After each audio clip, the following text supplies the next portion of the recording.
still on page 195, working this text very carefully. The first consequence of language, as we've seen, is prohibition. And what that prohibition effectively does is it splits the subject into two aspects of its being. One aspect is pre-linguistic, animalistic, biological, viably impulsive. The other aspect that is introduced when language is imposed and prohibition occurs in the subject is that now the subject also has a sociological component, a linguistic sense of self, a sense of self that exists at the level of the signifier that the social order imposed on them when they were born. In this case, your first name. You are not your first name, but nevertheless you answer to it. That is your personal signifier. But it is you existing in the field of language, which is not the same as where you exist when you're sitting on the toilet. So you can exist, for instance, on an envelope that the mail carrier is actively putting in your mailbox right now. As a linguistic being, your name is on that envelope, and so are you. But you can be in the bathroom while that's happening, as a biological being, pursuing other urges.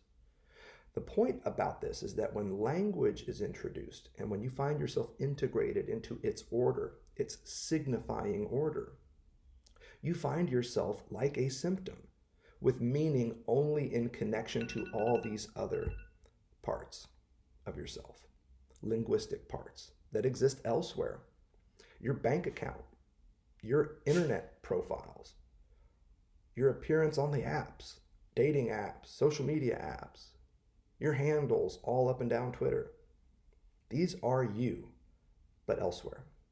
You are this dispersed, reticulate being. You exist as identity, as an articulation of all these different signifiers that are you.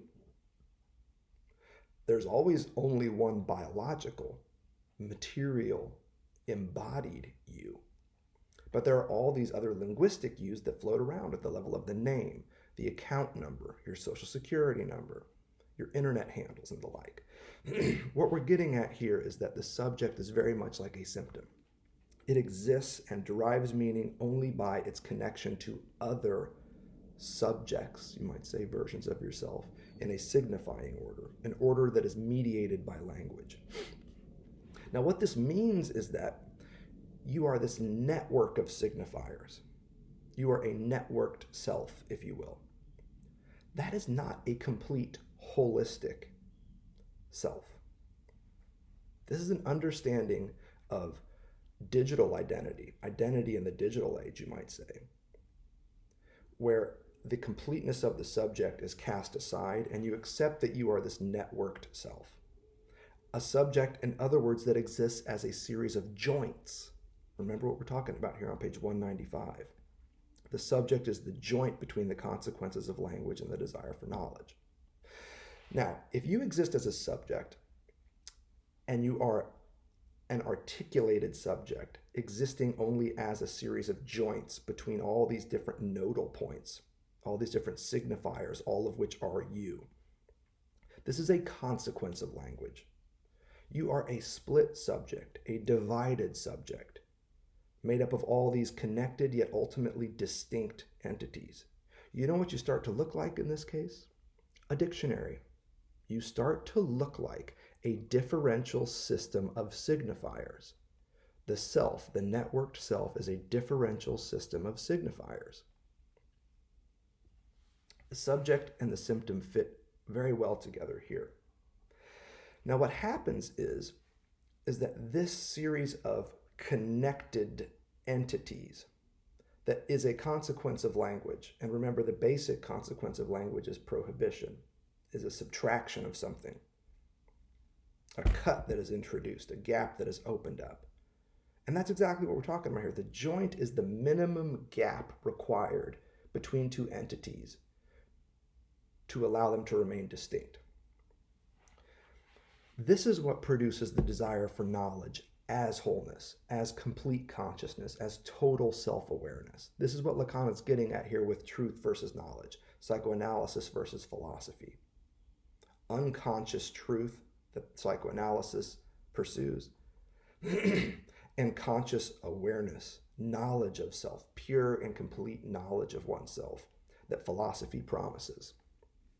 Here, the desire for knowledge as self-knowledge, as whole knowledge, as complete self-awareness of all of your connecting parts and all of your nodal points is also articulate with the desire of philosophy as complete self-awareness.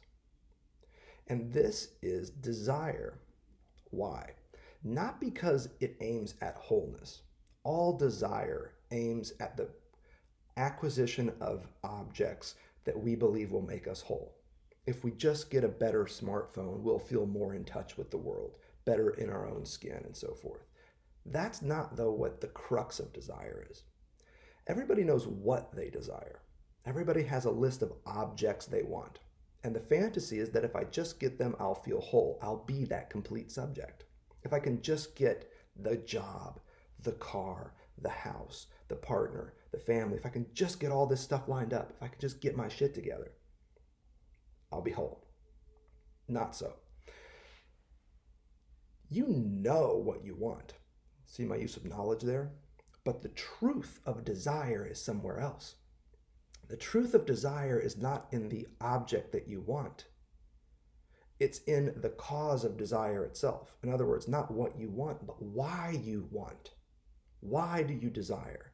Because you experience yourself as missing something. It is the experience of lack that causes or activates desire for certain objects. The key question in psychoanalysis, in other words, is not what do you want, but why do you want it? You want it because you don't have it. Now, I don't have horns, but I don't feel like I'm missing them. I don't feel like I lack horns.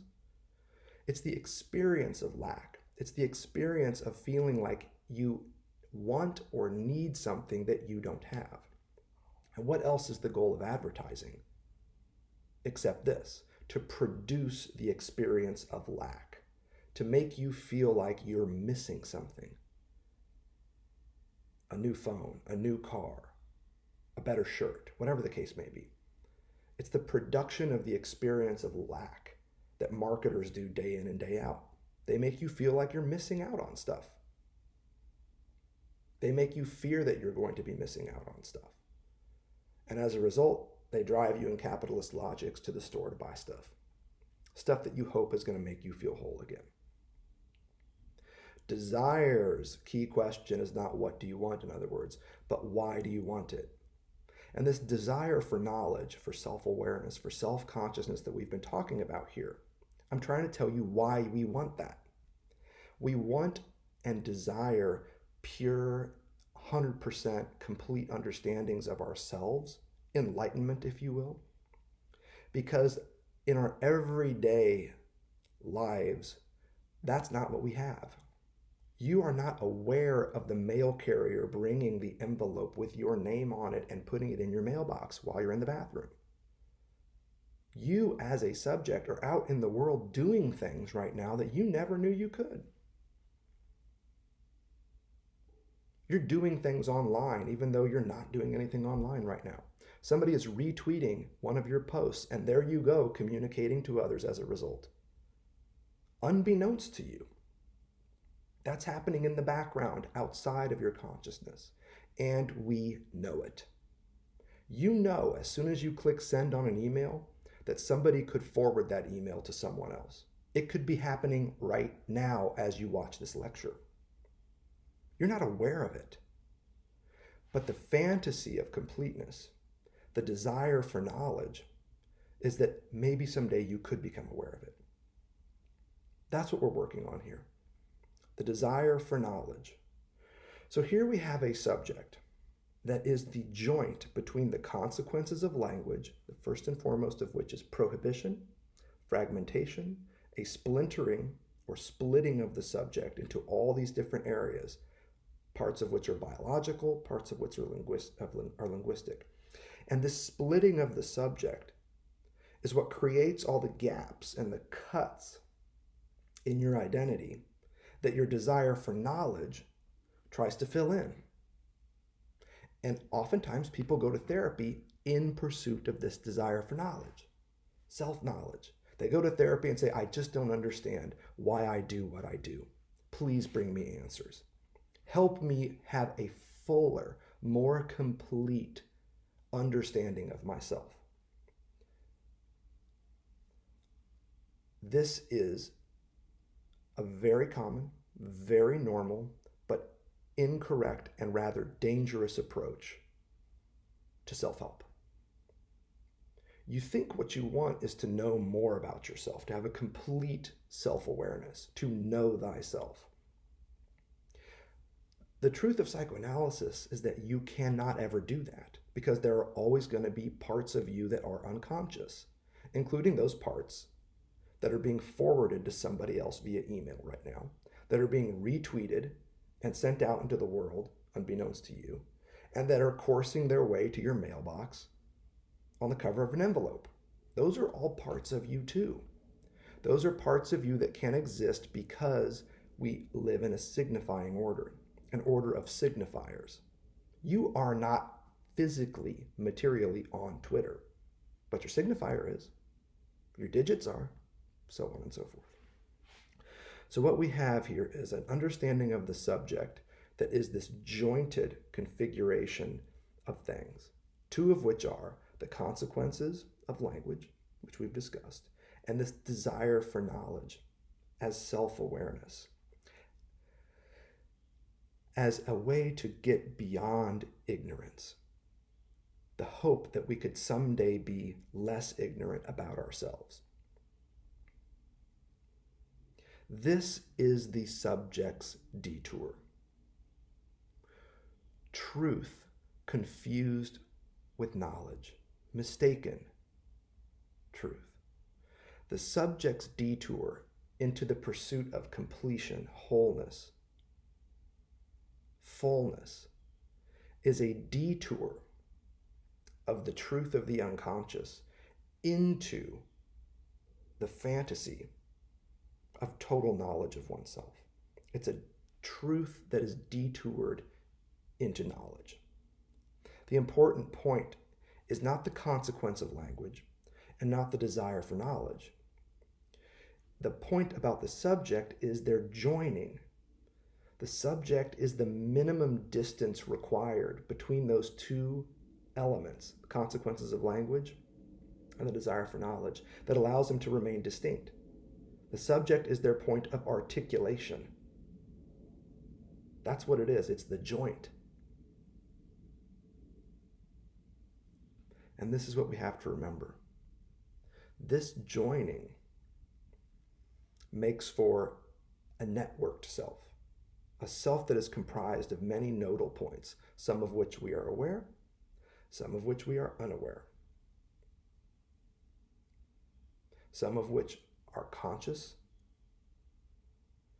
others of which are unconscious. Lacan's point is if you put all your eggs in the basket of consciousness and try and pursue that to the end of the line in search of completeness, you're destined to be let down because nobody's perfect. Nobody's whole. We all have unconscious truths. We all have bloody velvet shirts stuck to our skin.